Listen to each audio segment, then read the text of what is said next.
नमस्कार, मैं दीपक कुमार आप सभी का स्वागत करता हूं दादा शायलोक में। दोस्तों, उम्मीद है कि आप सब अच्छे होंगे। आप सभी से निवेदन है, कृपया वीडियो को लाइक कीजिए, शेयर कीजिए और चैनल को सब्सक्राइब कीजिए और अधिक से अधिक सब्सक्राइबर बढ़ाने में मदद कीजिए। दोस्तों, आज हम बात करेंगे मोदी विरोध के नाम पे बना हुआ ये तथाकथित इंडिया अलायंस के पाकिस्तान प्रेम और भारत में रहने वाले सनातन हिंदुओं के खिलाफ बना रहे साजिश पर। दरअसल 14 तारीख को जम्मू कश्मीर के अनंतनाग में पाकिस्तानी कुत्तों के साथ मुठभेड़ के दौरान हमारे भारतीय सेना के 3 वीर जवान शहीद हो गए। उन शहीद जवानों के परिवारों के साथ पूरा देश खड़ा है और उन तीनों वीर जवानों को पूरे देश की तरफ से श्रद्धांजलि दी गई। लेकिन ये जो अनंतनाग हमला हुआ है, इस हमले के बाद पूरा देश जिस समय भारत सरकार और नरेंद्र मोदी से मांग कर रहा है कि पाकिस्तान को सबक सिखाया जाए, इन 3 भारतीय जवानों के शहादत का बदला लिया जाए, पाकिस्तान को मुंहतोड़ जवाब दिया जाए, ऐसे समय इस इंडिया अलायंस में शामिल कुछ पाकिस्तानी दलाल, जिसमें नेशनल कॉन्फ्रेंस के नेता फारूक अब्दुल्ला और कांग्रेस पार्टी का नेता सैफुद्दीन सोज है, इन दोनों लोगों ने भारत सरकार और नरेंद्र मोदी से मांग किया है कि वो पाकिस्तान से और आतंकवादियों से बात करे। जिस पाकिस्तान का हालात आज वैश्विक स्तर पे एक भिखारियों का हो गया है, जिस पाकिस्तान को भीख नहीं मिल रहा है पूरी दुनिया में, उस पाकिस्तान से बात करने के लिए, उस आतंकवादी से बात करने के लिए सैफुद्दीन सोज और फारूक अब्दुल्ला, ये इंडिया अलायंस का नेता है। इंडिया अलायंस में इनका पार्टी शामिल है और यह कह रहा है कि आप पाकिस्तान से बात करना चाहिए, हमको शांति के लिए पाकिस्तान से बात करना चाहिए, आतंकवादियों से बात करना चाहिए।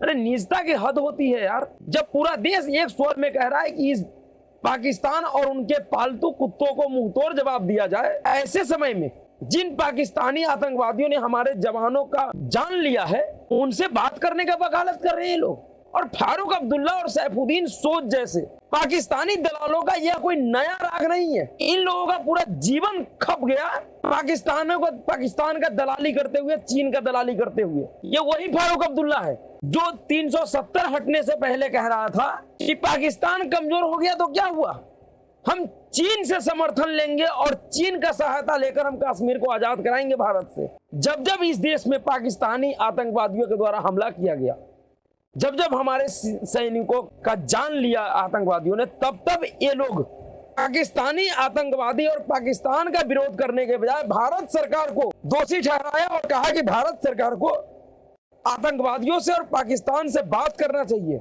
जिस पाकिस्तान से दुनिया का कोई देश बात नहीं करने को तैयार है, भीख देने को तैयार नहीं, उस पाकिस्तान से ये भारत सरकार को कह रहा है कि बात करें। इससे दिखाता है कि इस इंडिया अलायंस का पाकिस्तान प्रेम कितना मजबूत है। दूसरी तरफ कांग्रेस पार्टी, और सबसे बड़ी बात यह है कि जो अनंतनाग का हमला हुआ, ये क्या G20 के सफल आयोजन से हताश और निराश पाकिस्तान इस तरह की कायरतापूर्ण हरकतें कर रहा है?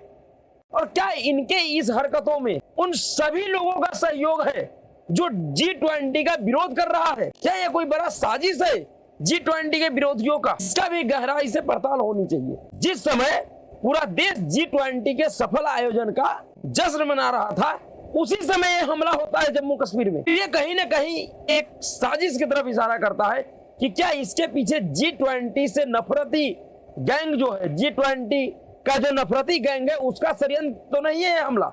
दूसरी तरफ इस हमले के बाद कांग्रेस पार्टी के दरबारी पत्तलकार जो यूट्यूब पे घूम रहे हैं, तो सबके सब नरेंद्र मोदी से सवाल पूछ रहे हैं कि इतना बड़ा हमला हो जाने के बाद भी प्रधानमंत्री नरेंद्र मोदी चुप क्यों है, जवाब क्यों नहीं दे रहा है। प्रधानमंत्री नरेंद्र मोदी का जो ट्रैक रिकॉर्ड रहा है पिछले वर्षों का, जब उरी अटैक हुआ था उस समय भी प्रधानमंत्री नरेंद्र मोदी ने कोई बहुत बड़ा भाषण नहीं दिया था। उसके बाद किस तरीके से बदला लिया भारत सरकार और नरेंद्र मोदी और उनकी फौज ने, ये पूरा दुनिया देखा। उसके बाद फिर यही दलाल जो आज सवाल पूछ रहे हैं ना कि प्रधानमंत्री नहीं बोल रहे हैं, जिस दिन प्रधानमंत्री इस हमले का बदला लेगा, फिर ये दलाल सवाल पूछेंगे और ये कहेंगे कि 2024 का चुनाव नजदीक है, इसलिए प्रधानमंत्री नरेंद्र मोदी जानबूझ के इस तरीके का हमला करवाया है पाकिस्तान के ऊपर, जिससे इनको चुनाव में फायदा मिले।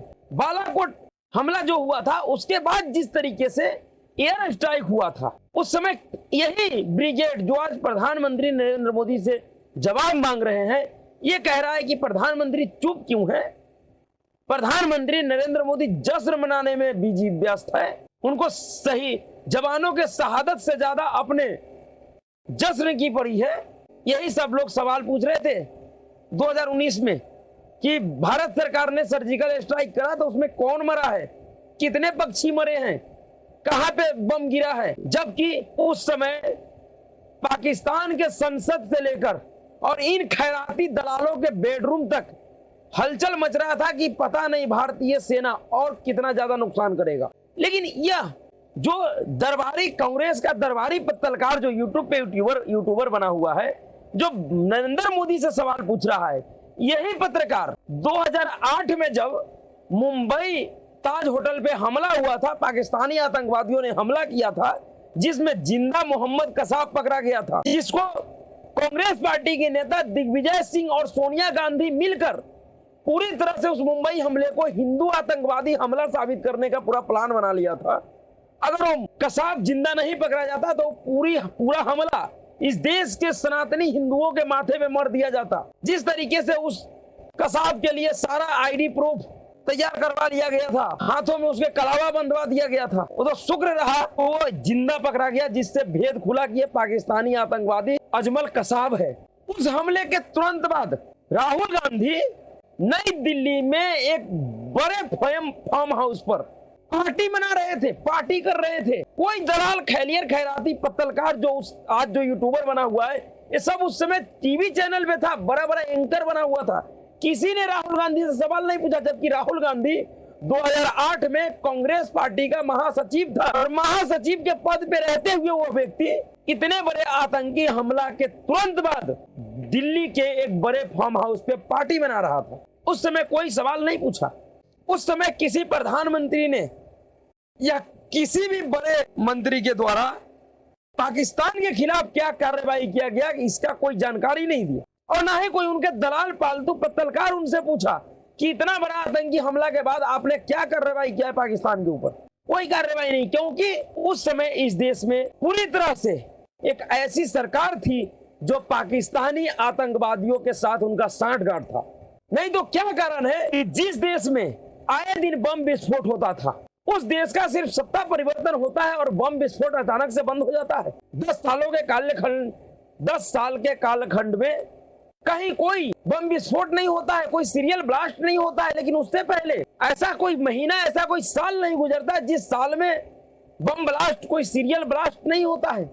तो कहीं ना कहीं तो सत्ता का सांठगांठ था ना उस समय, जो अब नहीं है। उसके बाद 7 अगस्त 2011 की खबर है, जवानों के सिर काटकर ले गई पाक सेना। पाक सैनिक शहीद हुए 2 जवान भारतीय जवानों का सिर काटकर अपने साथ ले गए भारतीय सेना के परिजन। एक बार फिर साबित हो गया कि पाकिस्तान बातें दोस्ती की लेकिन काम दुश्मनी का करता है। पाकिस्तान के विदेश मंत्री हिना रवानी का 30 जुलाई को जब भारत दौरे पर थी, आज जो दलाल भारत सरकार को कह रहा है कि इन आतंकवादी हमलों के लिए पाकिस्तान और आतंकवादियों से बात करो, उस समय की यूपीए की सरकार ने 30 जुलाई यानी घटना से 10 दिन पहले पाकिस्तान की विदेश मंत्री हिना रवानी खान भारत दौरे पर थी। तब उत्तरी कश्मीर में पाक सेना और आतंकियों ने घुसपैठ को नाकाम करने में शहीद हुए भारतीय जवानों के सिर काट लिए।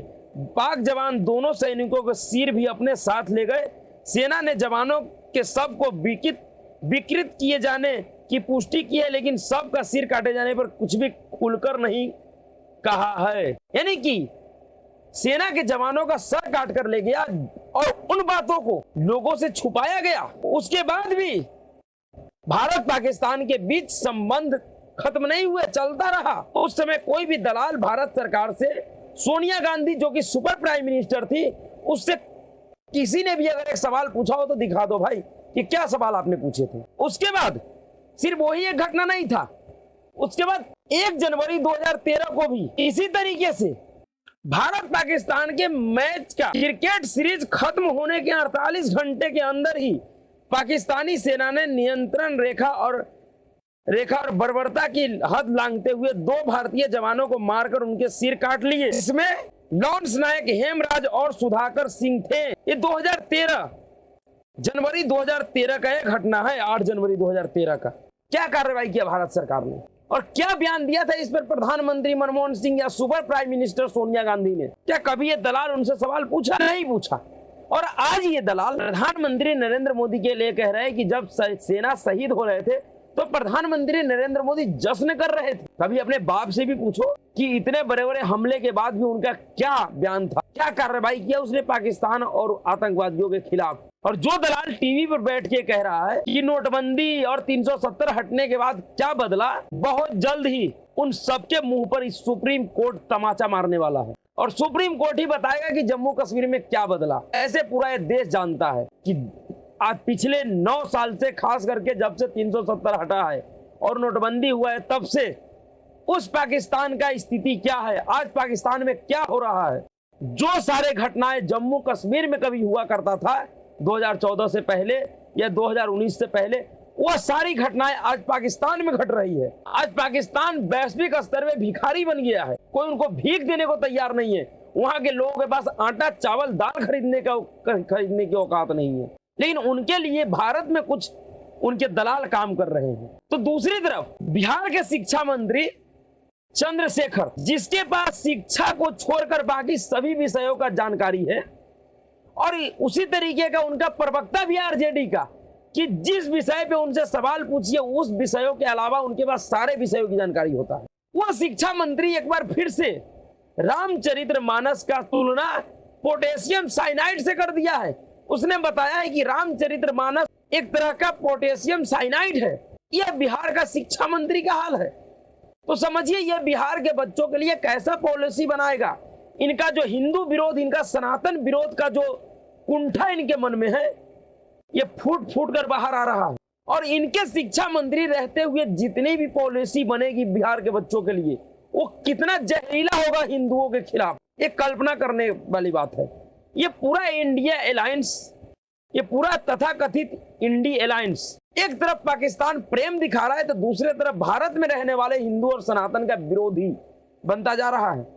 इनको हिंदू और सनातन से इतना परेशानी हो गया है कि इनको खत्म करने तक का ये लोग प्रण कर रहे हैं। और टीवी पे जो इन उदयनिधि स्टालिन का या उनके बाप पेरियार का या के पोनमुरी का या इस बिहार के तथाकथित जाहिल शिक्षा मंत्री चंद्रशेखर का या उस समाजवादी पार्टी के कुत्ता स्वामी प्रसाद मौर्य का जो डिफेंडर आते हैं और जो ये कहते हैं कि दरअसल ये लोग ग्रंथ का विरोध नहीं कर रहे हैं, ये लोग हिंदू धर्म में जातिवाद का विरोध कर रहे हैं, तो इन दलालों से कोई पूछता क्यों नहीं है टीवी पे कि भाई रामचरितमानस पे बैन लगा देने से क्या ये जातिवाद खत्म हो जाएगा? और तुम जातिवाद के इतने ही खिलाफ हो तो फिर जातिगत जनगणना किस कम संवैधानिक आधार पे करवा रहे हो?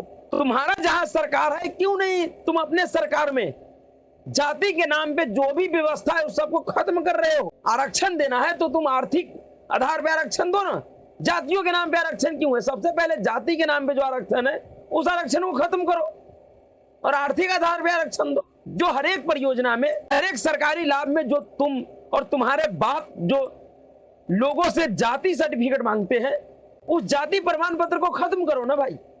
एक तरफ तुम जातीय जनगणना करवाओगे, लोगों से उनका जाति पूछोगे, और दूसरे तरफ तुम टीवी पे बैठकर सनातन धर्म और उनके ग्रंथों को, उनके देवी देवताओं को गाली देने के लिए जाति का आहार लोगे और उस गाली का जस्टिफाई करोगे कि जातिवाद है इसलिए हम गाली देंगे, इसलिए हम सनातन ग्रंथ को नीचा दिखाएंगे, उनको जलाएंगे, सनातन को खत्म करने की बात करेंगे, हिंदुओं का नरसंहार की प्लानिंग करेंगे।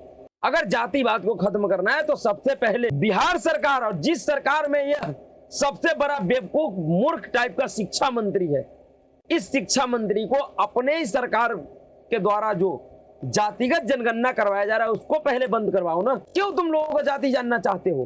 क्यों उनका धर्म जानना चाहते हो? तुम्हें अगर राज्य के लोगों को सहायता देना है, गरीबों का उत्थान करना है, तो आर्थिक आधार पर उसका सर्वेक्षण करवाओ, उसको उस आधार से उसको योजना का लाभ दो, उनको सरकारी सहायता दो कि वो आर्थिक तौर पे मजबूत हो। जाति क्यों पूछना है तुम्हें? लेकिन एक तरफ तुम जाति पूछोगे, लोगों से लिख लिख कर मांगोगे कि बताओ तुम्हारा क्या जाति है, और दूसरी तरफ तुम हिंदू देवी देवताओं को गाली देने के लिए जातिवाद का आर लेकर अपना एजेंडा चलाओगे, जिस पर पूरी तरह से कांग्रेस पार्टी और इटालियन सोनिया गांधी का वर्चस्व है। उसी के एजेंडे पे पूरा इंडिया अलायंस चल रहा है, चाहे पाकिस्तान प्रेम दिखाना हो या हिंदुओं को गाली देना हो, ये सब कांग्रेस पार्टी के इशारे पे ही हो रहा है। तो ऐसा कब तक चलेगा? क्या इस देश का लोग मूर्ख है, बेवकूफ है? क्या लोग नहीं जानता है कि किस तरीके का पाखंड कर रहे हो तुम लोग? एक तरफ पाकिस्तान से बात करने की बात कर रहे हो, दूसरी तरफ भारत में रहने वाले हिंदुओं का खत्म करने का प्लानिंग कर रहे हो। इसका माकूल जवाब देगा इस देश का 80 करोड़ हिंदू, इसका जवाब देगा। इस देश का 50 से 60 करोड़ सनातनी हिंदू इसका जवाब जरूर देगा 2024 में। इंतजार कीजिए। तो अभी के लिए इतना ही। अगर आपको वीडियो अच्छा लगा तो वीडियो को लाइक कीजिएगा, शेयर कीजिएगा और चैनल को सब्सक्राइब जरूर कीजिएगा। नमस्कार।